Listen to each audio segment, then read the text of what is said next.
Olá pessoal, tudo bem com vocês? Estamos começando hoje o segundo bimestre do ano letivo. Essa é a primeira aula de geografia do segundo bimestre do ano letivo. Nós vamos continuar tratando sobre o sistema capitalista, né, que foi o tema da nossa última aula antes da revisão.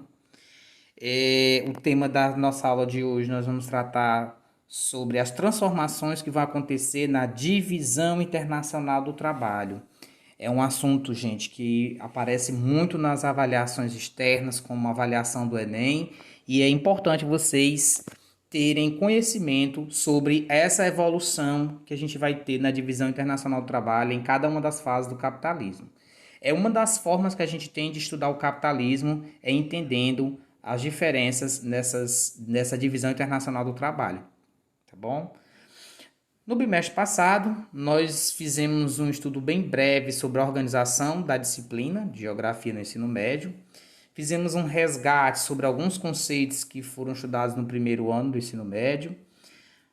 Fiz uma introdução bem básica, né, bem elementar sobre o conhecimento da biogeografia e a distribuição das paisagens, um assunto que a gente não contemplou no ano passado, que não deu tempo. Tratamos sobre a geopolítica ambiental, falando sobre as convenções internacionais do meio ambiente, sobre a evolução da discussão sobre o meio ambiente em escala internacional e na última aula nós tratamos sobre o sistema capitalista, que é o sistema político e econômico que rege a maioria dos países no mundo de hoje. Apenas 3 países hoje não adotam a ideologia capitalista, que é a China, a Coreia do Norte e Cuba. Entretanto, mesmo entre esses, como o caso da China, a gente percebe que ele adota uma política internacional que é semelhante à política de mercado capitalista, apesar de ter uma política, né, orientada pelo comunismo, né?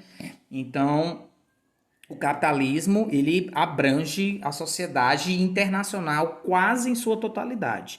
E aí é importantíssimo a gente entender essas nuances, né? E o professor João Sérgio apresentou de uma maneira maravilhosa como que o sistema capitalista ele se organiza, né, em suas 4 fases, né, as 4 fases do capitalismo, através das transformações no processo produtivo e as transformações na sociedade que vão implicar numa forma diferente de organização do mundo.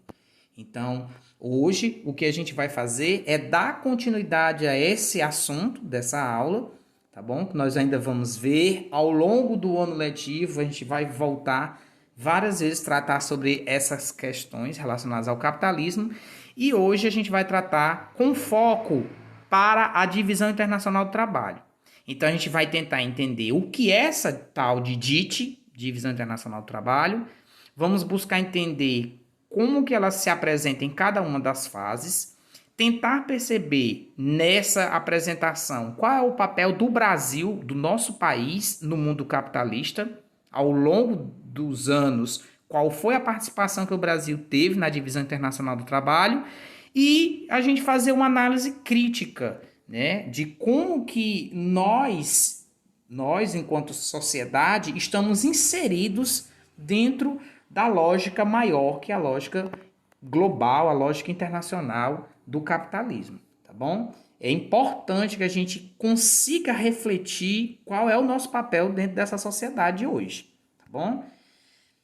Esses assuntos ainda estão tratados, serão tratados no capítulo 1 do livro didático de vocês. Lembrando que esse livro didático está disponível em PDF no site da escola, certo? Quem tiver interesse de se aprofundar sobre esses assuntos, o livro está à disposição de vocês lá.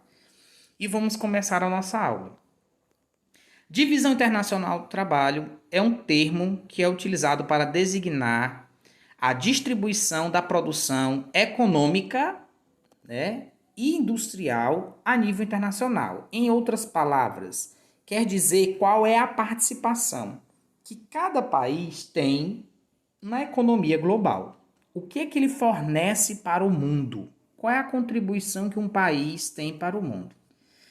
Considera que É impossível que um país seja sozinho, né, o produtor de todas as mercadorias. Ele não, mesmo que ele seja produtor, ele precisa de alguém para consumir aquilo que ele produz, né? Sendo assim, os países eles acabam se dividindo em campos especializados, né? Eles são classificados de acordo com a especialidade dos produtos que ele vai fornecer para os outros países, tá bom? E aí o nome que a gente dá para isso é DIT, Divisão Internacional do Trabalho. Tomem cuidado para vocês não confundir com a divisão social do trabalho, que é um termo parecido, mas representa a participação de cada indivíduo dentro da sociedade. A divisão social do trabalho é a participação de cada pessoa dentro da sociedade. É o faxineiro, é o zelador, é o professor. Então, cada uma das profissões representa qual é o seu papel dentro da sociedade. Então, assim como nós temos dentro da nossa sociedade, nós temos a nível internacional a participação dos países, tá bom? Então, não confunda esses dois conceitos. A Divisão Internacional do Trabalho, ela passou por uma grande quantidade de transformações conforme as fases do capitalismo iam passando. Então, cada uma das fases econômicas do capitalismo, elas vão apresentar diferenças na Divisão Internacional do Trabalho. Por exemplo, durante a primeira fase do capitalismo, nós tivemos na aula do professor João Sérgio, ele apresentou que a primeira fase do capitalismo era o capitalismo comercial, né? Que aí nós vamos ter aí os séculos XV e XVI, as grandes navegações, a busca de novos mercados, tanto fornecedores de matérias-primas como consumidores dos produtos europeus, e isso vai marcar uma dinâmica nova no mundo todo. E aí deu origem ao sistema capitalista, né? O capitalismo ele surge nessa fase comercial, a primeira fase, e durante essa fase, os países considerados ricos, chamados de metrópole, eles iam desenvolver uma relação diferente dos países considerados pobres, que eram chamados de colônias, né? O que cada um desses países fornecia para o mercado internacional? Nós temos a seguinte relação. Os países metrópoles, eles estavam vivendo aí a fase de produção manufatureira. O desenvolvimento da manufatura, que foi uma reorganização do trabalho, certo? Uma reorganização do processo produtivo, ele vai produzir uma aceleração no processo de produção de mercadorias, fazendo com que houvesse a necessidade de aumentar o mercado consumidor. E isso vai marcar essa fase comercial do capitalismo. A produção manufatureira eu não uso máquina. Eu uso as mesmas ferramentas das etapas anteriores de produção de mercadorias, que era o artesanato, né? O processo artesanal. Contudo, há uma reorganização do trabalho, uma distribuição de tarefas que acelera o processo produtivo, logo aumenta a produção, tá bom? Então, nessa fase que os países capitalistas ricos forneciam produtos manufaturados, eles necessitavam encontrar mercados consumidores para suas mercadorias, que eram esses produtos. Então, eles forneciam para o mundo o quê? Eles exportavam produtos manufaturados, certo? Em contrapartida, os países pobres que foram tornados colônias dos países ricos, chamados de metrópoles, eles eram explorados na extração de suas riquezas naturais. Muitas dessas riquezas naturais, como metais preciosos, madeira e outros produtos, eles forneciam o que a gente chama de matéria-prima para as indústrias, a manufatura dos países metropolitanos, os países metrópoles, países ricos, países da Europa, tá bom? Um exemplo que a gente tem aqui seria a relação entre o Brasil e Portugal, em que Portugal fornece para o Brasil produtos manufaturados e leva do Brasil o pau-brasil, né? Os produtos naturais extraídos da natureza, tá bom? Quando nós temos a Revolução Industrial, né, durante o século XVI e século XVII, a gente vai ter uma pequena reorganização na divisão internacional do trabalho. E aí os países desenvolvidos passam a se industrializar e eles começam a fornecer produtos industrializados para os outros, para o mundo, né, para o mercado internacional. E os países pobres, as colônias, eles começam a fornecer a matéria-prima para essa indústria, né? Então, a produção começa a ser organizada com os latifúndios, né? O plantation, que são as formas de organização da produção nos países que eram colônias, eles são organizados de maneira a abastecer a necessidade de matérias-primas para a indústria nos países desenvolvidos. Então, essa organização, ela vai marcar aí uma pequena mudança na divisão internacional do trabalho, tá certo? E aí, os países desenvolvidos fornecem produtos industrializados, países pobres, produtos primários agrícolas que eram usados como matéria-prima para as indústrias. Na transição entre a segunda Revolução Industrial, né, e o início da terceira fase do capitalismo, que é o capitalismo financeiro, o mundo começa a produzir uma mudança, certo? E aí, nessa mudança, começam os países a se tornar independentes, né? Eles deixam de se tornar colônias, muitos desses países, como o caso do Brasil, né? Deixa de ser colônia. Entretanto, eles continuam fornecendo produtos primários, como o café, que o Brasil fornecia para o mercado internacional, e comprando produtos industrializados dos países ricos, desenvolvidos. E aí a nomenclatura, vejam que a nomenclatura muda, deixa de ser colônia e metrópole, passa a ser países desenvolvidos e subdesenvolvidos, tá bom? E nessa organização, os países subdesenvolvidos, eles começam uma luta para se tornar desenvolvidos, acreditando que o processo de industrialização era a chave para o desenvolvimento.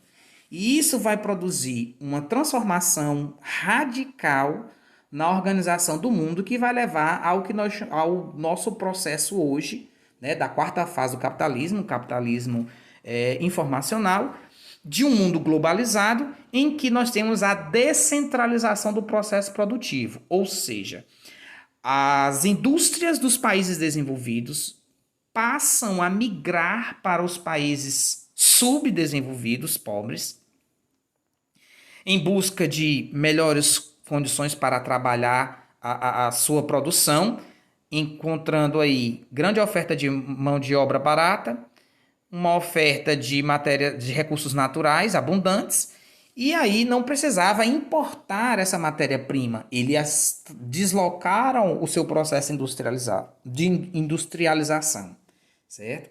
E aí isso produziu uma mudança na organização, na divisão internacional do trabalho. E aí por isso se chama nova DIT, nova divisão internacional do trabalho. Não é que os países desenvolvidos deixaram de produzir produtos industriais, mas eles começaram a fornecer para os países subdesenvolvidos capital, investimentos, para que a sua industrialização acontecesse lá na periferia. Então, as multinacionais, e aí olha aí uma característica muito marcante da globalização, as multinacionais, elas migram para os países subdesenvolvidos para desenvolver o seu processo industrial, né? E fornecer os seus produtos para o mundo todo. Então, os países subdesenvolvidos, pela primeira vez na história, começam a participar a nível internacional como fornecedores de produtos industrializados. Mas percebam que esses produtos são produzidos com tecnologias e capitais vindos dos países desenvolvidos. Então, não mudou muita coisa na relação de dominação entre os países desenvolvidos e subdesenvolvidos. Mas aí criou uma nova classe de países uma nova classe de países subdesenvolvidos. Aqueles que eram industrializados e aqueles que continuaram não industrializados e exportando apenas matérias-primas para a indústria, certo? Em síntese, eu tenho essa imagenzinha que vai mostrar aqui, na forma de gravura, de desenho, como que ficou em cada uma das fases essa produção dos países, certo?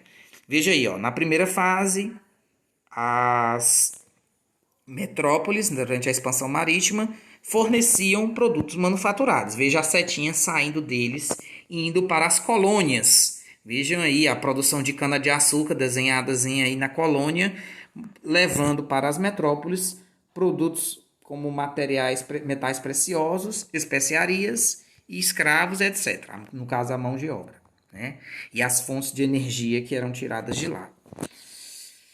Durante a segunda fase do capitalismo, o capitalismo industrial, há uma consolidação da divisão internacional do trabalho, em que as metrópoles se tornam grandes países desenvolvidos, industriais, fornecem produtos industrializados para o mundo, e as ex-colônias ou colônias são exploradas através do fornecimento de matérias-primas, de combustíveis fósseis, no caso, petróleo, né, carvão mineral, de produtos primários, né, de diversas ordens.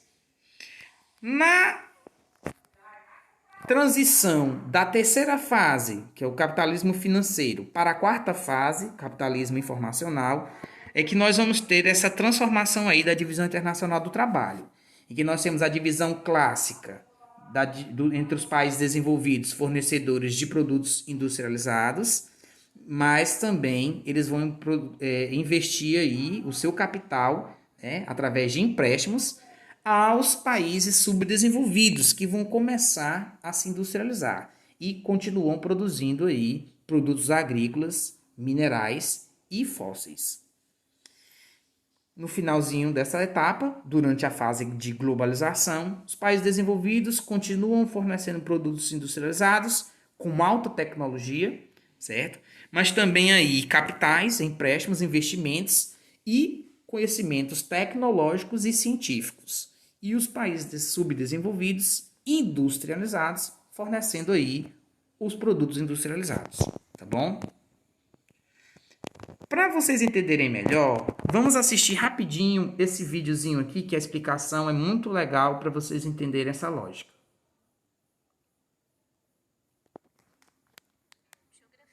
Eu sou a Priscila e a aula de hoje é sobre DIT. Mas afinal, você sabe o que é DIT? DIT é a sigla de Divisão Internacional do Trabalho. Mas o que é a Divisão Internacional do Trabalho? É a forma como o mundo está dividido considerando as atividades econômicas. Ou seja, a Divisão Internacional do Trabalho nada mais é do que a divisão do mundo por tarefas, onde cada país tem uma função. E esse processo se expande concomitante ao desenvolvimento das relações capitalistas de produção, intensificando aquilo que chamamos de globalização. O problema é que, de acordo com as tarefas, essa divisão acaba hierarquizando os países, o que, por sua vez, gera grandes desigualdades econômicas. Para fins práticos, vamos analisar a DIT em fases. A primeira delas é chamada de Velha DIT e compreende o período do surgimento do capitalismo até a primeira metade do século XX. Nesse momento, é possível dividir os países em dois grupos distintos: as metrópoles, detentoras de capitais, produção manufatureira, grandes embarcações e tecnologias, e as colônias, fornecedoras de mão de obra, matérias-primas, alimentos e minérios. Posteriormente, os conceitos de colônia e metrópole se tornaram defasados e foram substituídos por desenvolvido e subdesenvolvido. Uma nova forma de dizer quem continuava explorando ou sendo explorado. Na segunda metade do século XX, inicia-se aquilo que chamamos de Nova DIT, e ela vai se distinguir da primeira por apresentar três grupos de países. O grupo dos países desenvolvidos permanece sendo formado por países detentores de capitais, tecnologias e indústrias de ponta. A grande mudança vem no grupo dos subdesenvolvidos. De um lado, há aqueles países que continuam tendo uma economia primária, sendo meros fornecedores de mão de obra, matérias-primas e alimentos, e de outro, o grupo dos países que conseguiram se industrializar parcialmente, principalmente por apresentar algumas características interessantes da dinâmica econômica, como mercado consumidor expressivo, mão de obra barata e abundante, incentivos fiscais e legislação ambiental flexível. Os tais países emergentes, que por mais esforços que façam, continuam pertencendo à periferia do sistema.